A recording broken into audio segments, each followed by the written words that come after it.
पिताजी, देखिए वहाँ कितने सारे मुर्गे हैं।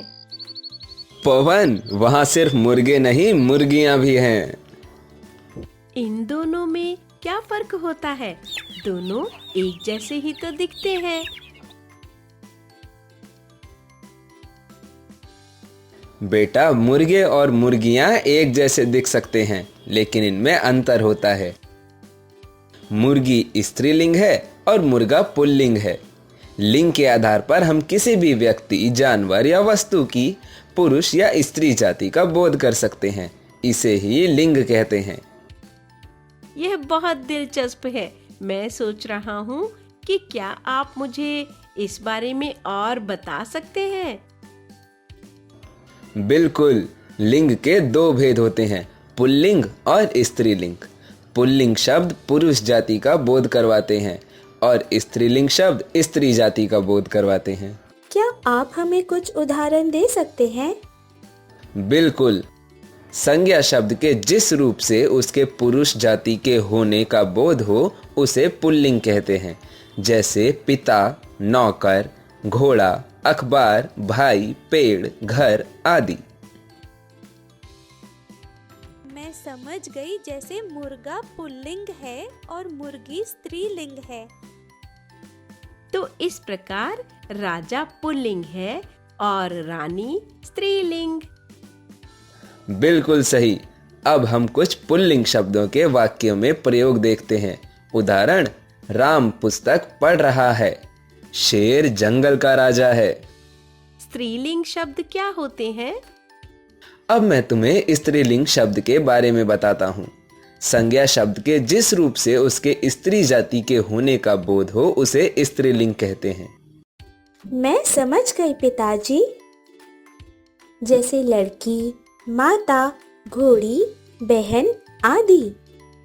बिल्कुल सही।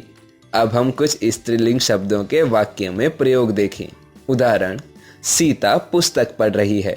शेरनी जंगल की रानी है। हिरनी पानी पी रही है। बिल्कुल सही पवन। लेकिन पिताजी, हम स्त्रीलिंग शब्द को कैसे बना सकते हैं? स्त्रीलिंग शब्द बनाने के कई तरीके होते हैं। आ या ई लगाकर राजा से रानी, सेवक से सेविका। ई या नी लगाकर खाट से खटिया, सिंह से सिंहनी। आइन या आनी लगाकर लाला से ललाइन, देवर से देवरानी। इका या इन लगाकर सुनार से सुनारिन, लेखक से लेखिका। मति या वती लगाकर श्रीमान से श्रीमती, भाग से भाग्यवती। पिताजी, हम पुल्लिंग और स्त्रीलिंग की पहचान कैसे कर सकते हैं? अच्छा सवाल है पवन। पुल्लिंग की पहचान होती है जैसे नाम के अंत में आ या आ हो। राजा, बालक। पुरुष जाति का बोध हो, भाई, पिता। कुछ पदों के नाम सदैव पुल्लिंग होते हैं, चाहे उन पदों पर बैठा व्यक्ति पुरुष हो या स्त्री। जैसे राष्ट्रपति, प्रधानमंत्री, राजदूत, राज्यपाल, डॉक्टर, वकील आदि।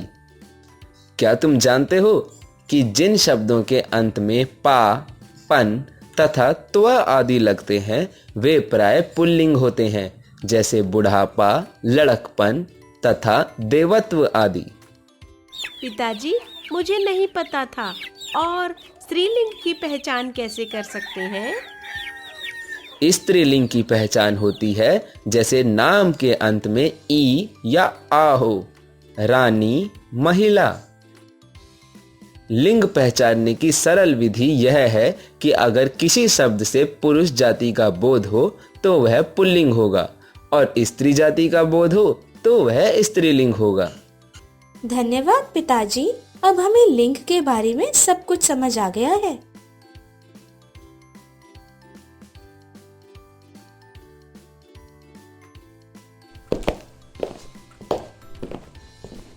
धन्यवाद पिताजी, आपने हमें बहुत अच्छी तरह से समझाया। हाँ पिताजी, अब हम लिंग के बारे में अच्छे से जान गए हैं। स्वागत है बच्चों, तुम्हें जब भी कुछ पूछना हो बेझिझक पूछ सकते हो। ठीक है पिताजी।